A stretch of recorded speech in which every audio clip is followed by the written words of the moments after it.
Estamos iniciando mais uma edição do Briefing Social, pelo canal 6 da Claronet, pelo site tvnativos.com.br e pelo nosso canal do YouTube TV Nativos.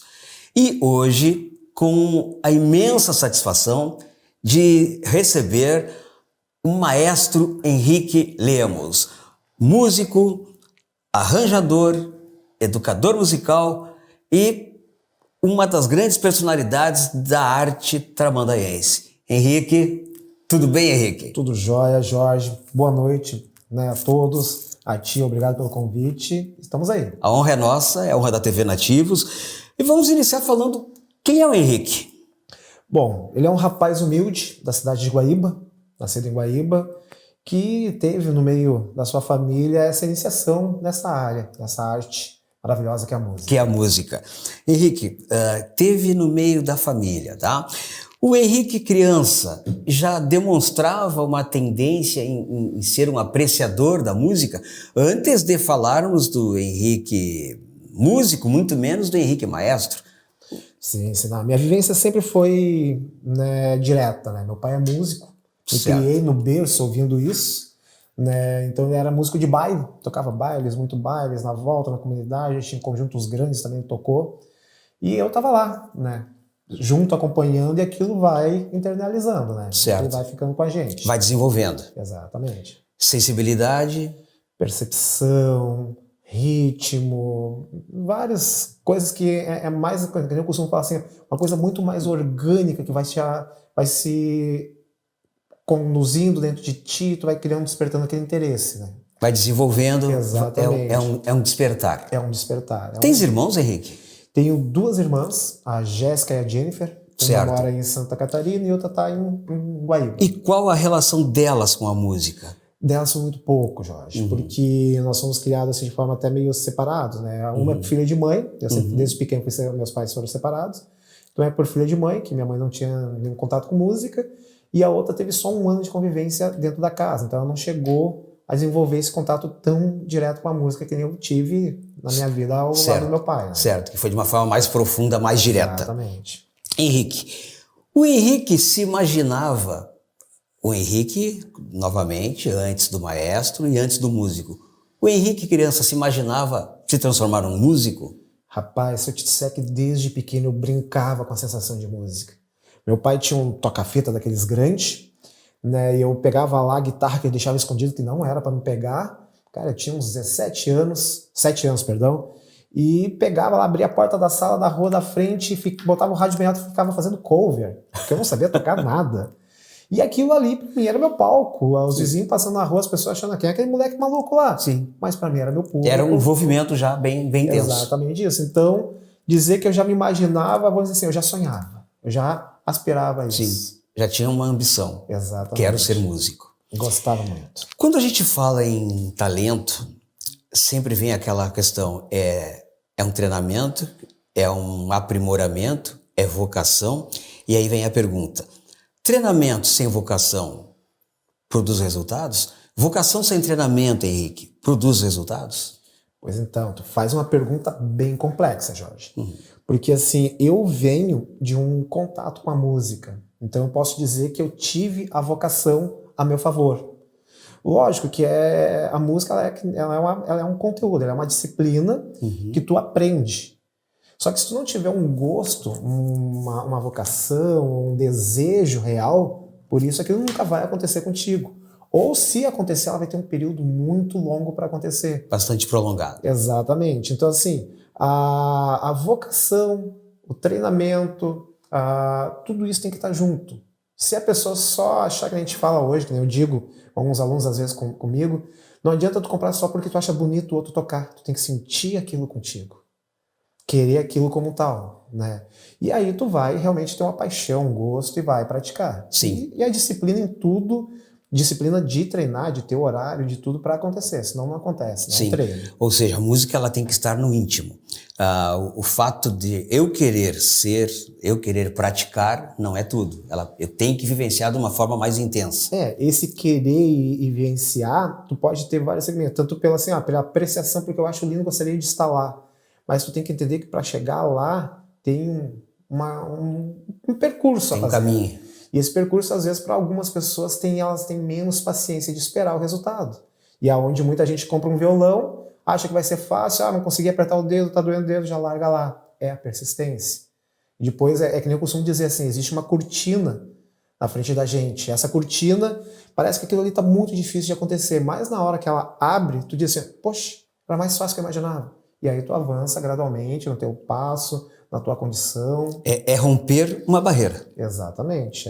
E adiante, né, na verdade, né? Consistir. E saber que vão ter erros, vão ter dificuldades, vão ocorrer uma série de contratempos que, inclusive, poderão desestimular o aprendiz. Exatamente. Hoje, por tu se tratar de um cotidiano hoje muito dinâmico, vamos dizer assim, a música ela é um amadurecimento. Então, essa questão de contratempo, daqui a pouco tu quer se dedicar para a música no devido período, mas eu tenho que trabalhar, ou eu tenho que ir lá atender tal coisa, e tu vai postergando isso daí. E realmente, tu tem que se cobrar um compromisso. Isso é para qualquer atividade que tu vai desenvolver, desde esporte, a arte, ou qualquer coisa tua particular, né? E a música, ela exige isso. Ou seja, tem que ser predestinado. Exatamente. Vamos voltar um pouco na família ali. Nós hoje temos aqui o Henrique, que o pai era músico. Mas nós temos muitos músicos que não tiveram alguém na família com um vínculo com a música. A pergunta é a seguinte, Henrique. Uma família onde não há músicos, não há cantores, mesmo assim, ela pode, na apreciação que ela tem da música, estimular os filhos a gostarem da música, correto? Exatamente. A gente diz assim que, na verdade, a vivência musical não precisa ser por alguém da tua família ser músico.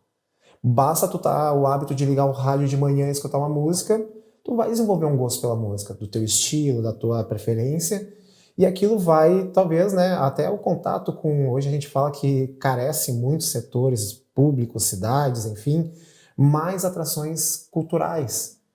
Porque é um gatilho para a pessoa ir lá, viu, pô, olha lá que bacana, o pessoal tá tocando aquele instrumento, olha lá que bacana, o pessoal tá fazendo uma dança, e esse gatilho que vai ter a tua relação de despertar. Então, necessariamente, não precisa ter dentro de casa pessoas que são músicos. Porque eu conheço muitos que não tem ninguém em casa com aptidão. Mas ele tem aquilo, né, uma vocação, até mesmo, por que não dizer. Só que essa vocação, sem um treinamento, não chega a nenhum lugar. Então, ele vai buscar. E hoje está tudo muito fácil para conseguir, né? Sim, mais acessível. Mais acessível. Henrique, tu falas aqui em as pessoas serem provocadas a gostar pelo que elas têm de acesso à arte, né? O Henrique, como maestro da banda municipal, ele tem um vínculo com o poder público, mas no geral, Henrique, o poder público, e eu tenho batido bastante aqui no briefing sobre isso, o poder público, de um modo geral, poderia ser mais presente nesse estímulo. Hoje, nós estamos num meio onde tu tens esse apoio, tu és um profissional ligado ao poder público, né, como maestro da banda municipal. Mas, no geral, o poder público poderia estar mais presente na iniciação à arte? Pois é, então isso é uma demanda que todo município precisa. É a atividade cultural. Eu costumo dizer que a cultura, ela é uma disciplina, vamos dizer assim, que se tornaria mais sensível a qualquer ser. Tu despertaria um lado mais sensível do ser humano. Tanto no teatro, na dança, como na música. Eu, logicamente, vou falar de música, né? Mas qualquer arte, ela traz esse equilíbrio emocional, é onde tu canaliza um potencial teu, e hoje a gente vê isso em muitos municípios faltar. Muitos municípios tinham grandes projetos, já diminuíram e outros até extinguiram. Né? Então hoje, assim, eu estava comentando com um colega recente, que tu proporcionar, nem que seja um pequeno acesso de apreciação, ou até mesmo acesso a um instrumento, desde pequeno ou a média idade, juvenil, ali uns 12, 13 anos, adolescente, é uma grande possibilidade. Eu fui esses dias numa formatura de crianças, no qual eu via na criança mais de 50 crianças em cima de um palco, cantando música de Natal, e era a formatura deles. Eles nunca tiveram a tendência ou o objetivo de subir no palco e cantar. Mas com certeza era nítido de ver, Jorge. Para alguma criança ali poder estar num palco pela primeira vez, ver público aplaudindo eles, e saber, eu cantei, bateram palma, aquilo ali foi um acesso, proporcionamos um momento de cultura. Então, tudo é válido. E os municípios um momento singular, marcante na vida de quantas crianças ali, né? com certeza aquilo ali vai ficar, e foi comigo. Quando eu era pequeno lá, a oportunidade que eu tive lá de tocar um violão a primeira vez na apresentação de festa junina da escola. Aquilo ali, poxa, olha que legal, eu consigo. E aí tu vai. Outro colega viu eu tocando, mas Henrique consegue, eu vou lá tentar também. Já fizemos uma banda. Sim. E vence a timidez, a insegurança. A música, além de tudo, tem isso, né? Com certeza. Ela ajuda a construir autoconfiança. Muito, muito. Ela autoestima. Vários segmentos ela atua, né? Ela atua na tua concentração, no teu poder de perceber o teu entorno como geral. Aquele poder que a gente sempre fala assim, da união, de tu ajudar, porque a música, ela tem um solista que é lindo, maravilhoso, mas a música em conjunto é mais bela ainda. Fica mais bonito, então tu tem que aprender a trocar, tu tem que aprender a respeitar. Então, tudo isso é tocado, né, contribui na formação da pessoa que está praticando. Né? Nós estamos falando aqui de um trabalho coletivo, né? Coletivo. Como é o teu caso em relação aos teus, a tua equipe dos teus músicos, né? A música na formação do caráter. Nós sabemos que a criança que se dedica a qualquer arte, em especial aqui no caso a música, né? Ela cresce de uma forma diferente.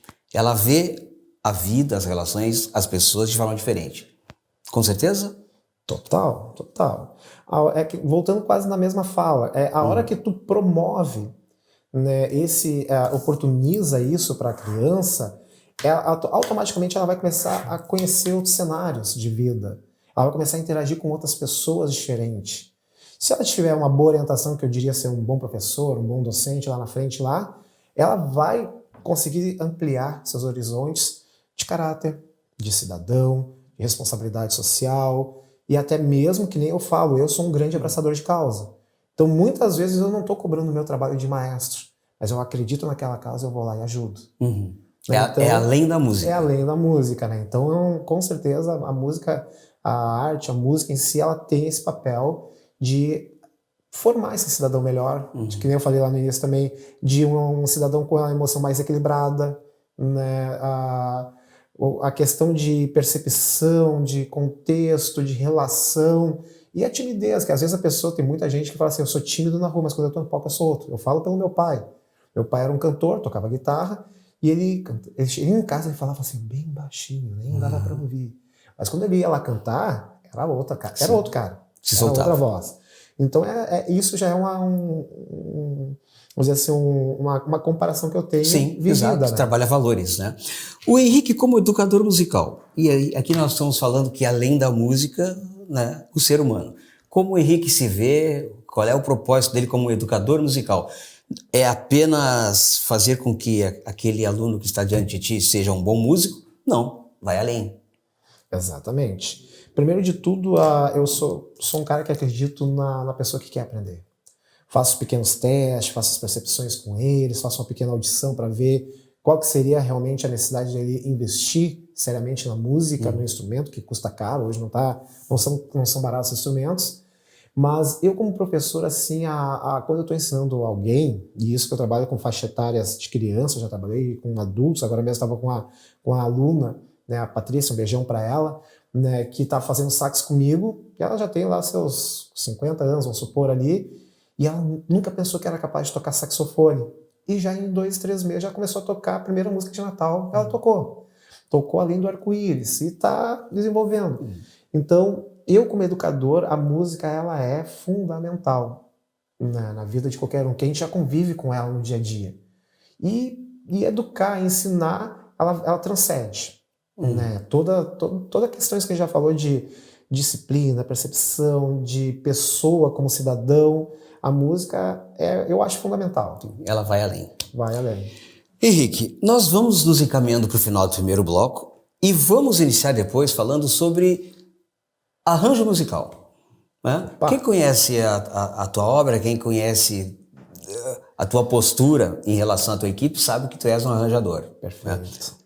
Vamos voltar a falar sobre isso após os comerciais. Perfeito.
Estamos retornando ao segundo bloco, segunda e última parte do Briefing Social da nossa edição de hoje, com o maestro Henrique Lemos, num bate-papo bem gostoso, bem interessante sobre música, sobre arte, sobre vida.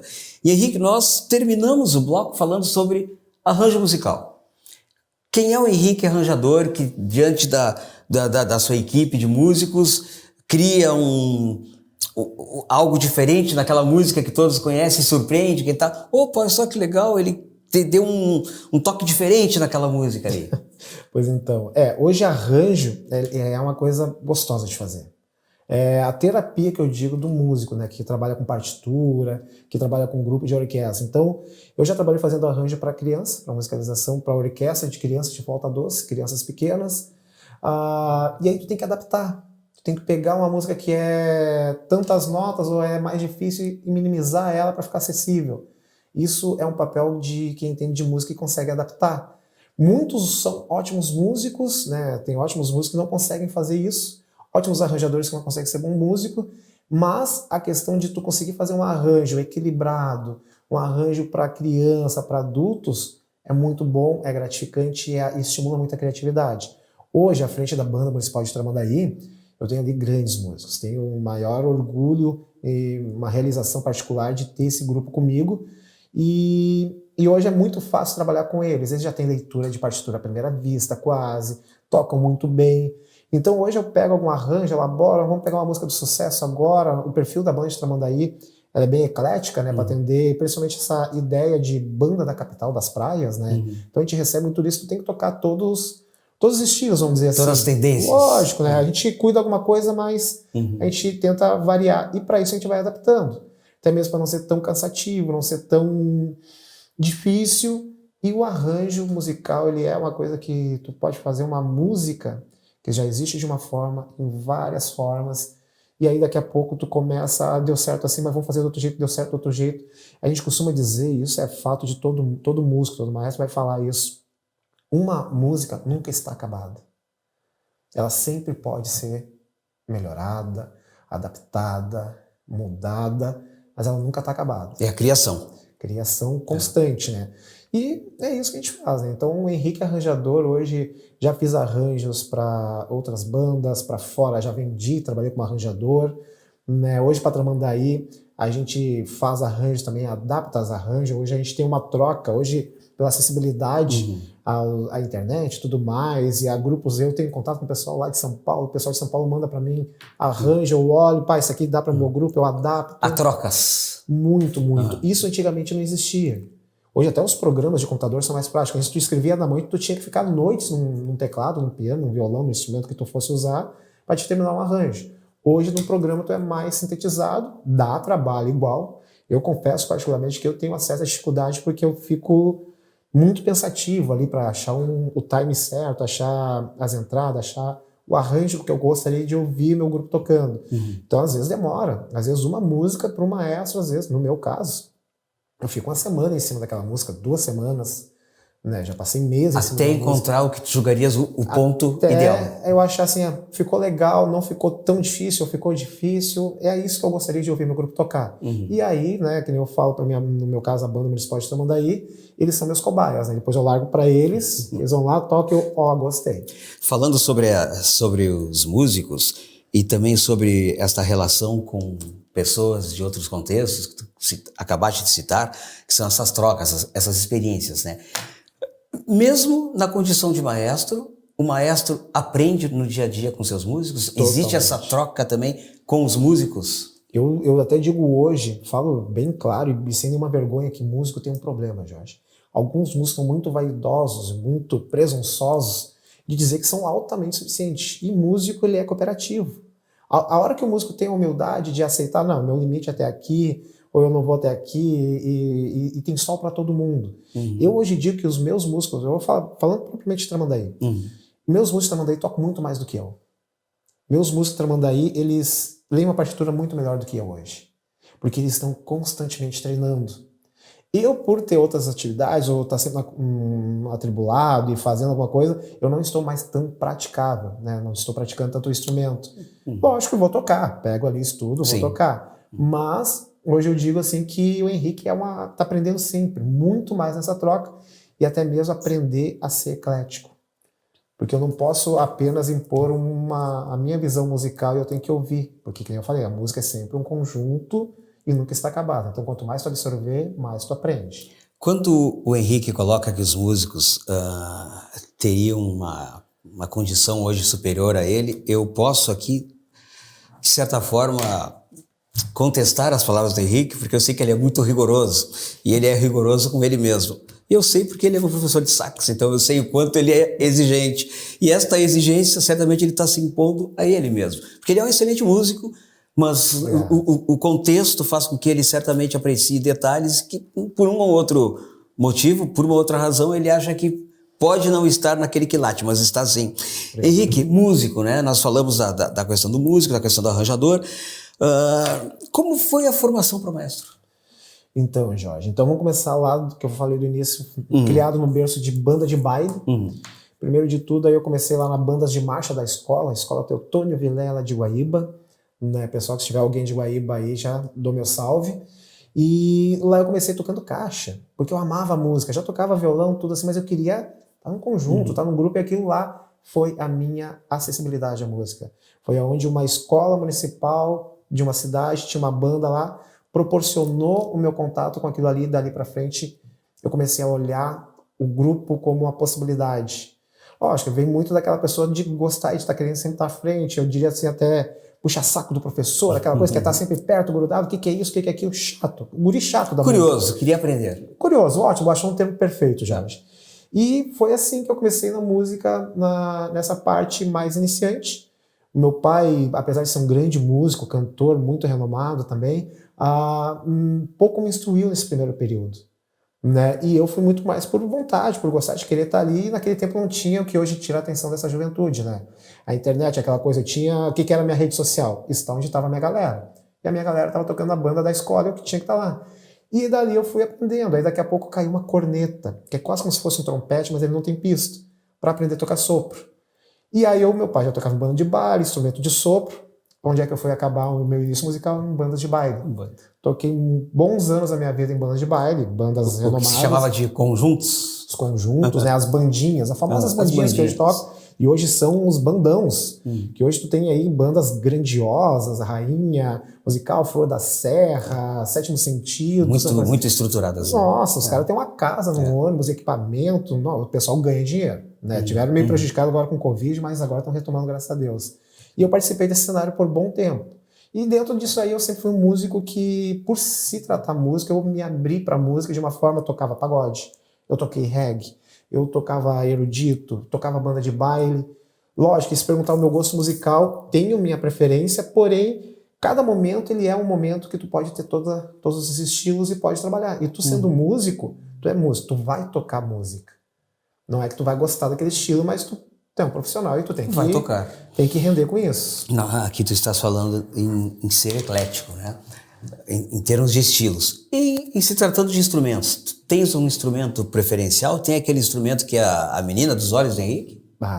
Tem minha paixão, né? Eu tenho até aqui gravado no meu braço a tatuagem, que foi minha promessa quando eu era jovem, de passar na ordem dos músicos, né? Aqui tem um saxofone, que eu me formei em trompete, nem era saxofone. Só que aí eu prometi que ia fazer a partitura daquela música Roberto Carlos, que está escrita aqui, que é Nossa Senhora, me dê a mão pelo meu coração da minha vida.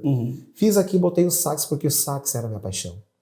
Eu me formei em trompetista, só que eu fui pro saxofone, que o sax para mim era a minha paixão, eu queria aprender, tanto é que depois eu me formei em saxofone também. Sim, foi a tua especialização. Minha especialização. Então hoje a menina dos olhos do Henrique é o saxofone. É o saxofone. É o saxofone. Henrique, aqui é uma pergunta que talvez a pergunta por si só já denote algum preconceito por parte do perguntador. Né? A música empobreceu, vamos falar em termos de MPB nas últimas décadas, ela empobreceu em termos de estilos, em termos de composição, letras, ritmos, ou tudo é rico, tudo tem o seu valor? Pois é, Jorge, é uma pergunta muito capciosa. Porque hoje, realmente, infelizmente, o mercado musical das rádios que elas fazem a música comercial. A música comercial é uma música muito volátil. Ela vai rapidinho e já acaba. Talvez ela nem pega pela letra ou por uma frase só, né? Que a pessoa está acostumada a falar no dia a dia, né? Algum bordão ali, mas ela tá ali. O que eu diria assim, nessa ideia assim, que realmente eu tenho uma filha, né? Que graças a Deus tá se encaminhando na música. E eu digo assim, filha, só cuida a letras de música, tu vai poder escutar todos os estilos, mas letras que seja pejorativa. Letra que não traga alguma coisa positiva, muito. Pode ter brincadeira, pode ter uma palavra aqui, outra aqui lá, que não adianta a gente fugir muito disso. Mas o conteúdo musical, realmente, hoje as músicas estão... A mídia está jogando muito isso, vamos dizer assim, o mercado de música, músicas rápidas, músicas que a gente só vê a tendência musical quais são. É o que está tocando hoje. Não que sejam músicas ruins. Elas têm ritmo bom, são bem elaboradas, têm um arranjo muito bom. Às vezes, se tu parar, que eu falo assim, eu gosto de funk. Gosto principalmente pela batida do funk, aquele grave, que é uma coisa latina. Pela energia. Pela energia. Tem letras de funk que não me representam, tem letras de funk que me representam, tem letras de funk que eu paro pra escutar porque, tem sabedoria ali. E lógico, cada setor a gente tem que respeitar. Hoje nós somos aqui do Rio Grande do Sul, a gente tem uma cultura de funk que é uma distinta. Lá no Rio de Janeiro, que é o funk mais diferente, vamos dizer assim, mais pegado, mais quente, a vivência, a cultura deles é vivida assim. Está retratada ali. Está ali. Eles estão naquele contexto no dia a dia. Então, só que as coisas vêm do eixo central, né? Rio de Janeiro, São Paulo, e se ramifica. O centro. Exatamente. Então, as músicas hoje, eu diria assim, você já teve músicas muito lindas, maravilhosas lá na década de 80 ou 70, com 3 acordes. Hoje as músicas têm 3 acordes também. Já teve música lá que só tinha a e B, a forma A e B, que é uma estrofe e um refrão, vamos supor. Hoje tem isso. O texto que está contemporâneo, vai se adequando conforme o atual. Mas eu acho ainda muito inteligente e prudente a gente separar. Por que hoje uma música sucesso agora, ela não fica anos? É só aquele momento, que é tudo muito rápido, efêmero. Muito imediato, muito efêmero. E o conteúdo, algumas músicas ficam. Tem música que até hoje fez sucesso há 4 anos atrás, que faz uns 7 anos mais ou menos que esse cenário musical é muito volátil. Música que há 7 anos foi tocada, que hoje tu toca ainda agrada. Porque ela tem uma nostalgia, ela tem uma mensagem bacana, ela tem um toque legal. E hoje é muito rápido. Então daqui a pouco tu gosta dessa música, semana que vem entra uma outra, tu já esquece. Exato. Consumir. A questão comercial. Exato. Em relação ainda à qualidade, né, como tu falavas, o que tu sugeres para tua filha, que ela evite um determinado padrão, né? Eu sempre lembro, foi encontrado, eu não lembro o ano, quem sabe há uns 2 séculos, numa gruta no Baltimore, um texto muito conhecido chamado Desiderata. É uma carta, é muito bonito o texto. E em certo trecho fala o seguinte: não precisa ser puro, nem que seja de todo impuro, mas não pode ser vulgar. E isto eu acho que fala muito sobre nós seres humanos. Nós não somos perfeitos, nós até podemos ser impuros, mas vulgaridade é outra história. Exato. É que hoje o imediatismo, as fontes que as pessoas buscam, as pesquisas, está jogando muito explícito.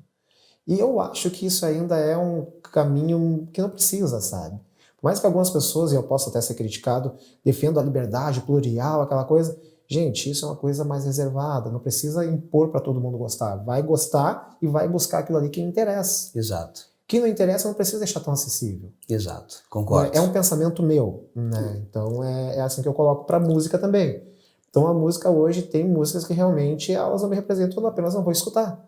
Não vai adiantar eu criticar esse cenário, ou aquela música, ou aquele artista por isso. Eu só não vou consumir esse material. Sim. Vou procurar outros. Porque, na verdade, ela está num outro contexto que não diz respeito a gosta, gente. Quem gosta ali. Eu digo que, particularmente, digo assim, para mim me divertir, quer me fazer me divertir, me convida para ir para um bailão. Bailão eu gosto. Lógico, eu criei. Mas eu aposto que um jovem não, da minha idade, que eu já tenho meus 41, 42, mas um jovem de 20 anos já não vai ter esse gosto. Mas por quê? É muito relativo, porque eu prefiro essa modalidade, eu prefiro me divertir nesse meio, e a música que me diverte é um bailão. A música que eu aprecio para o meu gosto, para mim escutar no meu carro, um jazz, um blues, né, um instrumental, alguma coisa do tipo. Nós falamos em estilos, né, em estilos musicais, estilos pessoais. Né? E agora, quando falaste em jazz e blues, a gente está falando de uma condição mais culta. Né? Como tem no cinema, como tem na pintura, as pinturas mais complexas, mais subjetivas, e a música, ela tem tudo a ver com isso, né, Henrique? Ou seja, nós temos lá o próprio saxofone, ele entra numa escola de samba, certo? Ele entra numa banda de pagode, ele entra numa orquestra. Sinfônico. Ou seja, qualquer instrumento, mas a música ela pode ser culta ou não. É muito relativo a gente dizer que um instrumento é só para uma coisa. Porque hoje os instrumentos eles podem ter multiuso, e aí vai do talento, vai do arranjo, vai do que tu quer atingir com aquela mensagem com o teu instrumento. E o saxofone, vamos dizer, no meu próprio instrumento, ele é muito eclético. Até então, hoje ele é definido como instrumento romântico. O saxofone é um instrumento romântico, então... Até digo lá na época, lá quando eu quis o saxofone, foi pensando nisso, você é um cara romântico. Tem certo glamour, né? Então tem toda essa imagem, assim, esse formato do sax. Mas tu pega um violino, a minha filha está aprendendo violino, né? E a gente vê vídeos de jovens, outros artistas tocando violino, tocando dance eletrônico e fazendo performance. Ele deixou de ser erudito, ele deixou de ser clássico. Já passou pela bossa nova, pela MPB, já foi ali... E hoje ele está no eletrônico. Certo, ele passou pelo popular e ele está no... O instrumento vai adiante. Sim. Henrique, para finalizar, o que diria o maestro, arranjador, educador musical Henrique Lemos, para quem está pensando em iniciar a desenvolver, a tocar um instrumento? Qual seria... A pessoa está pensando, ela não sabe ainda se ela tem vocação, ela tem uma curiosidade, ela quer aprender. O que diria para essa pessoa, Henrique, para finalizar esse belo bate-papo? Suspeito por falar que vá em frente, aprenda música, mas prudente em dizer que é muito interessante assim a entender que a música ela pode ser de vários viés para te atender. Ela pode ser algo para um hobby, apenas para te usar de vez em quando. Ela pode ser algo mais facultativo, mais pontual. Pode ser algo que tu vai querer praticar bastante até em grupos maiores e pode ser o teu profissional. Graças a Deus eu passei por todas essas etapas, cada uma eu vivi muito bem, muito alegre e cheguei hoje na profissional, graças a Deus, já há alguns anos já à frente disso. E eu digo assim que a música, voltando quase no início lá da dificuldade da música, qualquer instrumento vai ter uma dificuldade. Qualquer atividade que tu vai iniciar a fazer vai haver uma dificuldade. E que tu não pare ali nela, tu vá adiante. Que não vai por moda, ou por Maria vai com as outras, que eu digo, né? Não vai porque aquele está fazendo isso. Acha a tua identidade musical. Conversa com um professor, ou conversa com alguém entendido de música para ver o que te sugestiona. O que é mais capacitado para ti no primeiro momento, o que vai ser a tua aproximação com a música, qual que seria o instrumento inicial para ti daqui a pouco. Eu comecei tocando guitarra, violão, guitarra, contrabaixo, fui para teclado, depois eu parei no sopro, e assim cheguei no saxofone. Sim, para ter bem claro o que quer desenvolver com a música. Exatamente. Henrique, foi um grande prazer, uma alegria te receber, agradeço ter aceito o convite da TV Nativos para participar do programa Briefing Social. Vamos contar contigo em outras ocasiões. Lógico. Com toda certeza vai enriquecer a nossa programação. E muito obrigado por ter... Nossa, eu que agradeço, gente. Por ter nos presenteado com essa visão especial, né, e sensível e profissional a respeito da música. Para mim foi um prazer, agradeço mesmo. E como é bacana, tá? Poder falar de uma forma inteligente da música, de uma forma que tenha argumentos, né? Essa troca de perguntas e respostas aqui, e trazer visões, que eu sei que tu também está trazendo outros nomes incríveis aqui da música, da cultura. E esses pontos de vista, para o pessoal que vai acompanhar e vai a partir de agora continuar acompanhando o canal, é fazer esses comparativos. Então, Jorge, parabéns e muito obrigado. Obrigado, Henrique. Hoje, então, estivemos com o Henrique Lemos, maestro da Banda Municipal de Tramandaí, e até a próxima edição do Briefing Social. Um abraço a todos.